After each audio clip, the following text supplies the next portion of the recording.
प्यारे खोजियों, आप सबको शुभेच्छा, हैप्पी थॉट्स। एक मुर्गा जिस घर के आंगन में रहता है, तूफान लगने की वजह से घर तितर बितर हो गया। बाहर जो मुर्गी खाना था टूट गया। रात में बहुत तूफान आया और सुबह मुर्गा कचरे के ढेर से बाहर आता है, टूट फूट से बाहर आता है और एक ऊंची जगह पर जाकर क्या कहता है? कुकड़ों को। यानी नए दिन में प्रवेश करें। सभी ने नए दिन में प्रवेश किया। तो उस मुर्गे में ईश्वर ने क्या प्रोग्रामिंग कर रखी है? उस मुर्गे में ईश्वर ने क्या प्रोग्रामिंग करके रखी है कि इतने तूफान लगने के बाद भी सुबह उठकर नए दिन में प्रवेश करने के लिए वो कुकड़ों को कहता है। तो इंसान में ईश्वर ने क्या प्रोग्रामिंग की होगी? अगर मुर्गे में इतनी की है तो इंसान में क्या प्रोग्रामिंग की होगी? जब आपके जीवन में मुसीबत आ जाती है तब आपको क्या करना चाहिए? तब आपको क्या कहना चाहिए? आपको कहना है वाह वाह।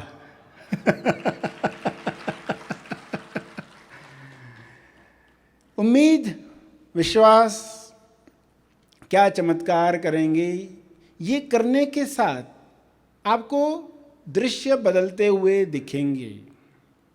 होप क्या है? उम्मीद क्या है? भविष्य की धुन के बराबर है। भविष्य की धुन आपको सुनाई देती है।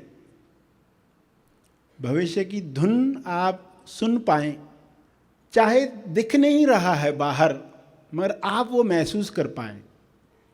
उस धुन को पकड़े रखना है। ये ट्यूनिंग है, ये तालमेल है, ये बनाए रखना है इंसान को।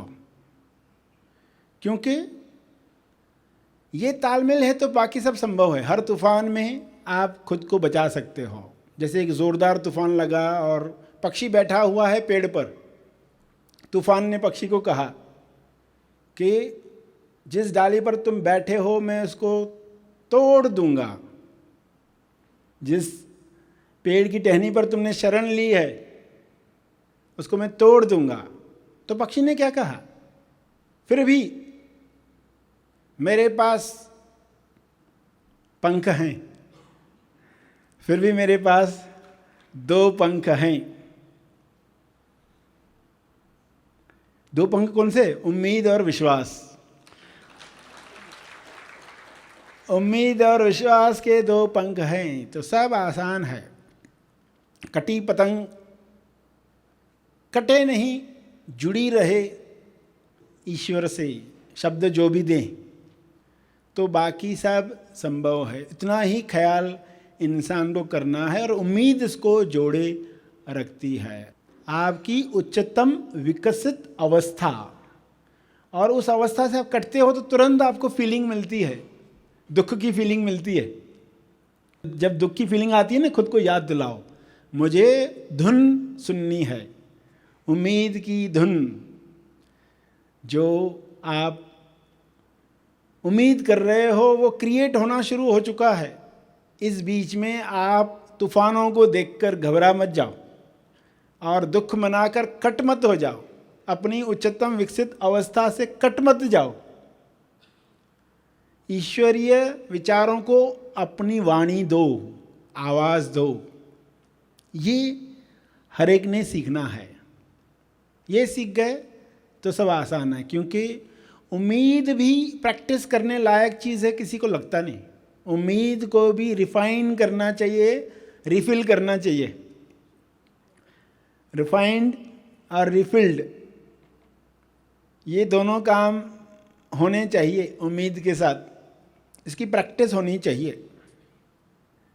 क्योंकि लोग अपने हिसाब से कहेंगे ये पॉसिबल नहीं है। उस उम्मीद से जब आप जाते हो तो वो काम करती है, ये हमें मालूम ही नहीं, ये सब अदृश्य में होता है। जब सब बोल रहे हैं ये काम नहीं होगा, हमें अपना प्रयास करना चाहिए, हमें ट्राई करना चाहिए। उम्मीद की प्रैक्टिस, जैसे एक्सरसाइज करते हो आप मसल्स डेवलप करने की, मसल्स को डेवलप करना है, वैसे उम्मीद को डेवलप करने की भी एक्सरसाइज होनी चाहिए। जहाँ जहाँ मन कहता है ये नहीं होगा, चलो ट्राई करके देखते हैं। अक्सर लोग, किसी ने कह दिया आज ये नहीं होगा, आज तो ये दिन है, आज तो ऐसा है, आज तो वैसा है, आज तो नहीं पॉसिबल, आज तो वो होगा, इंसान ट्राई ही नहीं करता। क्या होगा ज़्यादा से ज़्यादा? हम क्या खोने वाले हैं? पाने के लिए क्या है? जो पाने के लिए है वो आपको मोटिवेट करे, वरना लोग छोटी बात पर उम्मीद छोड़ देते हैं। उम्मीद नहीं छोड़नी है, और उस उम्मीद में ज्ञान जुड़ गया, आपको नियम मालूम पड़ गए, विश्व के किन नियमों पर काम होता है, कुदरत के नियम क्या है, आपका विश्वास और बढ़ जाता है। तो उम्मीद बढ़ाने के लिए श्रवण, श्रम और संप्रेषण, ये 3 बातें जारी रखनी चाहिए। श्रवण, श्रम, संप्रेषण। श्रवण यानी जिसमें आपको पता चलता है कि हम कहाँ गलत जा रहे हैं, आप तुरंत उसको करेक्ट करते हैं। श्रम यानी कुछ एफर्ट्स। विद्यार्थी जो कठिन विषय सोचकर बैठा रहा, मगर एक ने पढ़ाई कर डाली, उसको फीलिंग आ गई, पास होने की फीलिंग आ गई, उम्मीद जग गई। कभी ने पढ़ाई की है ना, एक फीलिंग आती है जब आप कर लेते हो कुछ कार्य, वरना कुछ लोग विचारों में सोचते बैठते हैं। जब परेशानियां होती ना, बहुत विचारों में ज़्यादा रहते हैं। कुछ एक्शंस लो, छोटे छोटे एक्शंस लो, तो उम्मीद जग जाती है। और संप्रेषण, संप्रेषण यानी कम्युनिकेशन। कुछ लोगों से बातचीत करो, कम्युनिकेट करो, तो उससे उम्मीद जगती है कि अभी समस्या सुलझ जाएगी। ईश्वर कैसे मार्गदर्शन दे रहा है, तो हम सही मार्गदर्शन ले पाएंगे।